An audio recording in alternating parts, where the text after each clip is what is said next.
Olá, tudo bem?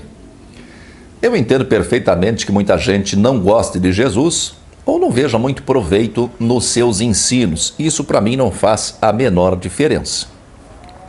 Mas eu tenho a impressão de que muitos críticos de Jesus são muito apressados ao negar a sua existência histórica.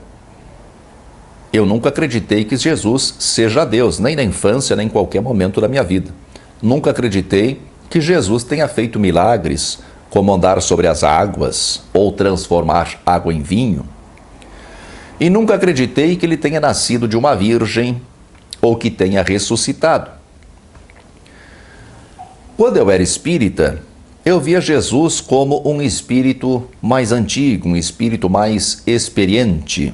E eu encontrava simbolismos muito interessantes nos evangelhos. Fiz 2 trabalhos a respeito dos evangelhos de Lucas e de João no meu antigo canal. Total dá mais de 60 vídeos. Mas por ter estudado muito a respeito, não tenho como duvidar da sua existência histórica. O que fizeram dele, transformando sua vida em mito, isso não deveria ser um impeditivo para que seus críticos negassem a existência do homem Jesus. Aliás, a moda agora, e não leva a mal, né? Quem faz isso não é assim uma crítica, né? Mas a moda agora é dizer que o seu nome não era Jesus, seu nome era Yoshua. Será que quem vive repetindo isso não sabe que os nomes próprios são adaptados de acordo com o idioma? Por exemplo, Johann, John, Ivan, Juan, Giovanni, tudo isso é João. Muda alguma coisa, é tudo João. Em vários idiomas, né? Outros dizem que Jesus é um mito forjado para a criação de uma nova religião. Quem afirma isso deve ter lido ou assistido alguns vídeos, né? Sobre as comparações de Jesus com Horus, com Osíris ou outros deuses. É verdade que alguns autores cristãos, isso desde os evangelistas, né? Os autores dos evangelhos, muitos deles adaptaram a vida de Jesus a mitos conhecidos na cultura helênica da época. Helênica é referente ao mundo grego, né? No tempo de Jesus, o mundo civilizado falava o grego. O latim só foi se popularizar mais tarde. A grande referência cultural era o mundo grego, fartamente copiado pelos romanos. Os mitos egípcios já eram de conhecimento geral na cultura helênica. E inserir figurações míticas já aceitas pela população na história de Jesus foi o meio que alguns dos primeiros cristãos encontraram para que Jesus fosse aceito. Por que isso? Porque ninguém aceitaria, ninguém fora aquele pequeno círculo, né, de judeus que se converteram ao cristianismo, fora eles, ninguém aceitaria adorar um profeta de uma província sem importância como Judéia ou a Galiléia, de onde era Jesus, né? Então foi preciso tornar Jesus um ser divino, um ser de caráter o mais antigo possível, já que a tradição, né, a antiguidade era muito prezada na época. Por isso Jesus se tornou o próprio Deus encarnado, que de acordo com o que diz o Evangelho de João, né, de acordo com o que ele dá a entender, pelo menos, já existia desde sempre. Mas afirmar que a própria existência do Jesus histórico é um mito é desconhecimento. Vai por mim, meu velho. Já nos primórdios do cristianismo, havia grandes divergências entre as diversas correntes de pensamento cristãs. Há manuscritos preservados, alguns muito antigos, muito próximos do tempo em que Jesus viveu, em que os partidários dos vários cristianismos trocam acusações entre si. Aliás, esse fenômeno, né, dos vários cristianismos brigarem entre si, esse fenômeno só foi interrompido, pelo menos publicamente, durante a Idade Média. No entanto, não existe nenhum manuscrito que coloque em dúvida a existência real de Jesus. Os que afirmam que Jesus não existiu sustentam que a Bíblia não serve como fonte histórica. Esse não é o posicionamento dos historiadores. E temos que considerar que a maior parte dos historiadores é formada por ateus, ou pelo menos por não religiosos. não tenho como provar isso, que a maior parte deles é ateu, mas pelo menos conheço vários deles e não são religiosos. Os livros que compõem o Novo Testamento podem ser contestados sobre o que eles dizem a respeito de Jesus, como, por exemplo, em relação aos milagres ou à concepção virginal de Maria. Mas nada desabona os livros que compõem o Novo Testamento e tantos outros que ficaram de fora da Bíblia, os chamados apócrifos, nada os desabona como fontes históricas que atestam a existência de um homem chamado Jesus. Alguns alegam as diferenças entre os evangelhos.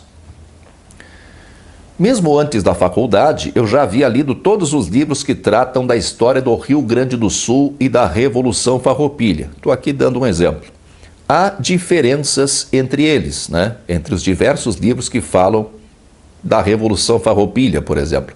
Isso não quer dizer que os fatos narrados não tenham ocorrido ou que as pessoas mencionadas não tenham existido. As diferenças dizem respeito a locais de batalhas, ao número de baixas ou a detalhes como a autenticidade de alguns documentos.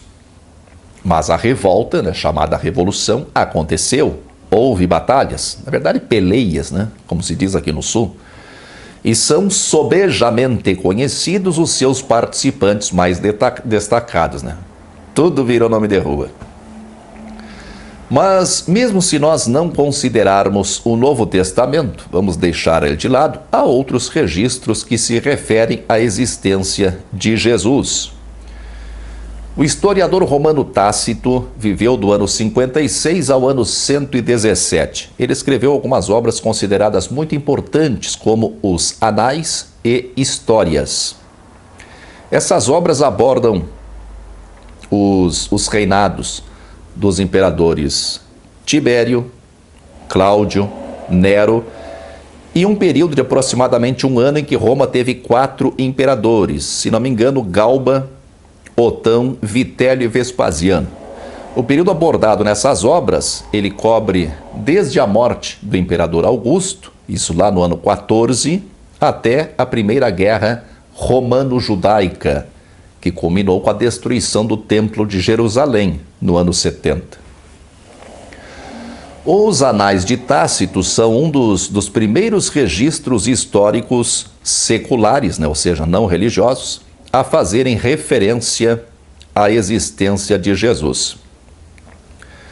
Ele menciona as perseguições que aconteciam, né, as perseguições aos cristãos promovidas por Nero, pelo imperador Nero, e diz que o nome cristãos deriva de Cristo, que havia sofrido a penalidade máxima durante o reinado de Tibérios, através do seu procurador Pôncio Pilatos. Para ter uma ideia da importância dessa obra, nessa mesma obra, ela é uma das principais fontes a descrever o incêndio de Roma, né? Aquele incêndio que durou 6 dias e que queimou grande parte da cidade em julho do ano 64 e que foi atribuído por muitos romanos na época ao imperador Nero. Lembrando que Jesus foi crucificado provavelmente no ano 37, portanto, com uma distância de apenas 27 anos do incêndio de Roma, um fato esse que ninguém nega. Outro historiador romano é Suetônio. Suetônio viveu do ano 69 ao ano 141 e que escreveu Vidas dos 12 Césares. Vidas dos 12 Césares é uma das principais fontes sobre a história romana. Nesse livro, ao comentar o governo do imperador Cláudio, Suetônio menciona alguns conflitos ocorridos entre os judeus em Roma. Ele afirma que os judeus que causavam tumultos, né, por incitamento de Cristo, foram expulsos de Roma pelo imperador Cláudio. Outro que faz menção à existência do Jesus histórico, né, do Jesus homem, é Plínio o Moço.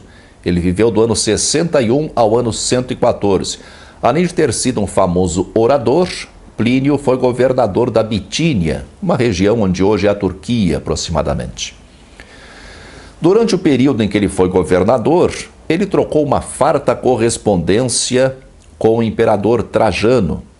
E essa troca de correspondência, essa troca de cartas entre eles, entre Plínio e o imperador Trajano, também compõe um dos mais valiosos documentos para compreender como se dava a organização e a vida cotidiana do Império Romano naquela época. Na carta de número 96, Plínio cita pela primeira vez o cristianismo, esse movimento cristianismo, num documento romano conhecido. Ele explica ao imperador Trajano como ele estava tratando os cristãos na Bitínia.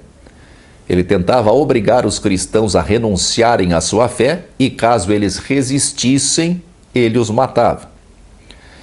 Ele escreve que decidiu libertar os cristãos desde que aceitassem repetir com ele uma invocação aos deuses romanos, desde que aceitassem adorar a imagem do imperador e desde que aceitassem amaldiçoar Cristo. Na carta 97, a carta seguinte, carta de resposta de Trajano a Plínio, o imperador concorda, pelo menos em termos, com o tratamento dispensado por Plínio aos cristãos, mas ele faz uma ressalva nesses termos: cristãos não devem ser perseguidos. Outra fonte é o historiador judeu, que era cidadão romano, Flávio Josefo. Eu mesmo já coloquei em dúvida a autenticidade dos comentários de Flávio Josefo a respeito de Jesus.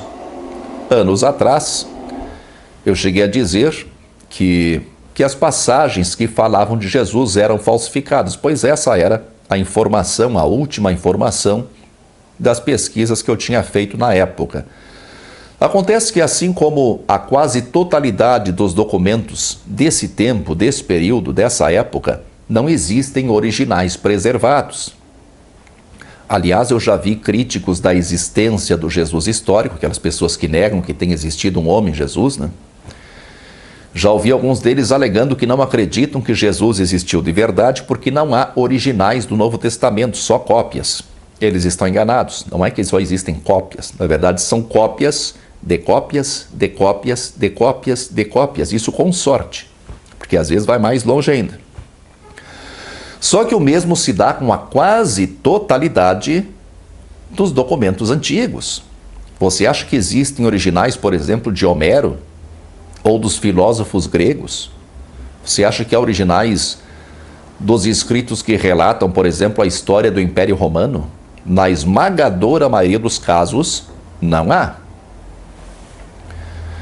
Mas eu dizia que não há originais da obra de Flávio Josefo. O fato é que existem diferentes manuscritos, oriundos de diferentes lugares do mundo, escritos em idiomas diferentes e em épocas diferentes. Logo, embora haja algumas diferenças entre eles, a hipótese de falsificação ou de interpolação, de colocar, inserir um texto dentro de outro texto, essa hipótese já não pode prevalecer. Flávio Josefo faz mais de uma referência a Jesus. Numa delas, tratando do sumo sacerdote judaico Ananias, lembrando sempre que Josefo era fariseu, Ele era cidadão romano, mas era fariseu.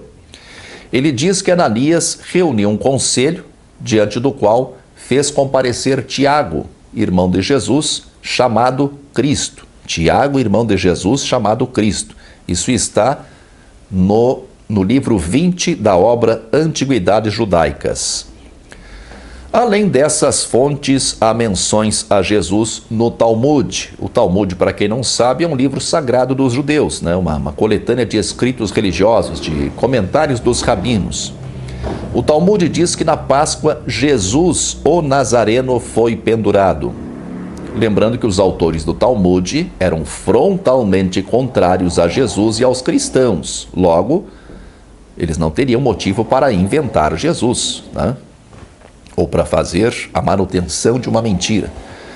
Poucas personagens da história antiga têm mais fontes atestando a sua existência do que Jesus. Sócrates não deixou nada escrito, e praticamente tudo o que sabemos sobre ele é através de Platão.